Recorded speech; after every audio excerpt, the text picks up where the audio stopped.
There. Well, listen to these numbers. According to the National Sleep Foundation, teenagers between the ages of 14 and 17 years old should be getting at least 8 to 10 hours of sleep per night. Parents of teenagers, well, don't we know that that does not always happen? Researchers say what they eat, though, could be playing a role in the amount of sleep that they get every night. So joining me for a little bit more in-depth information about this, Parent to Parent, this is our Parent to Parent segment, publisher of Potential Magazine, Pam Mashburn, and registered dietitian, Laura Marbury. Let's talk a little bit about how what we eat plays into how we sleep. We hear all the time about what you put into your body is what you get out of it. We don't talk about it related to sleep very often. Exactly, and you've got to think about it. There are foods in your diet that are important to promote not only overall health, but quality sleep, which obviously plays a big role in our health. So think about sleep-inducing foods, okay? So you probably heard about tryptophan in turkey, thinking about Thanksgiving, but it's also in dairy foods. Yeah. Tryptophan and then calcium as well. Research has shown that calcium deficiency can actually affect your sleep and cause you to have less restful sleep, less of that deep REM cycle sleep. So it's really important to get 3 servings of dairy a day. So think about, milk, yogurt, cheese, having a glass of milk with your meals.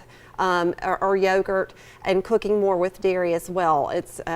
It plays a very big role in sleep. And I wanted to add to that. So one of the things that's come out recently that the National Sleep Foundation said is that lack of calcium can cause anxiety.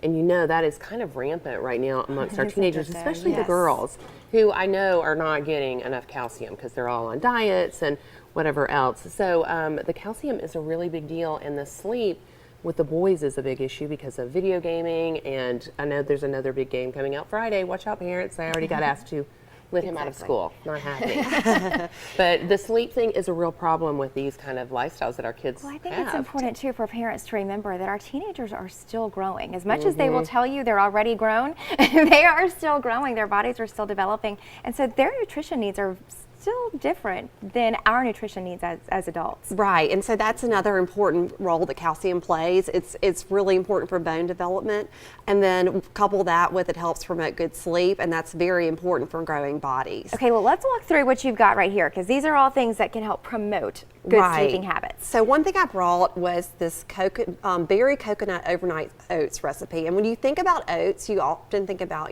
breakfast time, but it can also be a good little snack before bedtime. When you think about snacking before bedtime, you don't want to eat anything big or heavy. You want to keep it around 200 calories. Okay, oats are a good source of melatonin too, which helps, it's a hormone that helps promote sleep. You pair that with calcium and tryptophan rich milk. So this recipe is made with dairy, with milk, and that's a very good snack before bedtime. Yes. You can also think about something simple, just like a bowl of cereal. That's a great protein carbohydrate combination, not too many calories, and got that calcium and tryptophan in it as well. Or even a glass of chocolate milk. So, that's a sweet little treat. Yeah. So those are just great ideas of things that you can have before bedtime. All right. And then you also want to think about shutting down screen time. Like we were talking about with the video games, it's really important that you limit your screen time before sleep just to kind of promote better rest. And also you want to cut back on your caffeine. Research shows that you need to have caffeine no more than 8 hours before bedtime. So you got to cut it off earlier in the day too. And exercise promotes good rest, but you want to make sure that you're getting that exercise earlier in the day if possible, and not exercising more than 3 hours before sleep time. Yeah, sometimes it's tricky with a teenager schedule, but it is really, really good advice. Thank you, ladies. Thank you so much for being here and for sharing this with us. Yes. Good information. Thanks, Pam. Thanks, Laura. Well, there's much more Alabama Live when we return.